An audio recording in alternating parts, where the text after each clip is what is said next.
Well, now to this, state prison officials say huge numbers of prison guards quit within 2 years of getting hired. They say this is one of the main reasons state prisons have had so many deaths over the last decade. 11 Alive's Doug Richards is joining us live from the state capitol. So, Doug, are state lawmakers figuring out how to fix this? Well, they're certainly trying, but it's not easy when you are trying to fill jobs that are described as the toughest and the lowest paying jobs in public safety.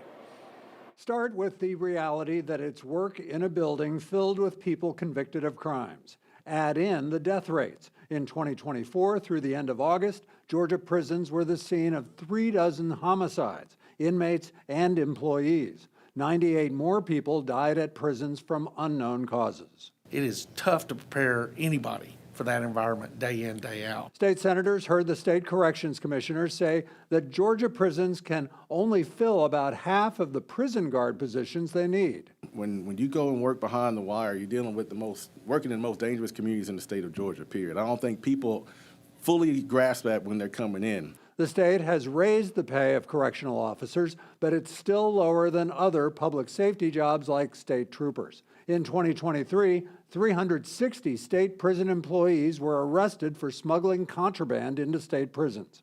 That same year, officials confiscated more than 14,000 contraband cell phones from inmates. 40 contraband phones every single day. Because of that, prison guards aren't allowed to bring their own phones into prisons, further eroding the draw of prison work. Their husbands, wives, mothers, fathers.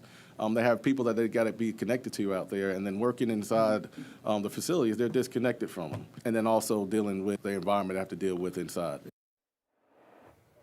So, Doug, what can the state do about this, if anything?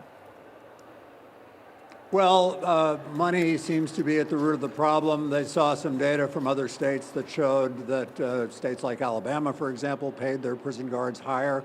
Also saw that some states had structured bonuses for prison guards to be paid a year or two after they're hired to give them some incentive to stay on for a while.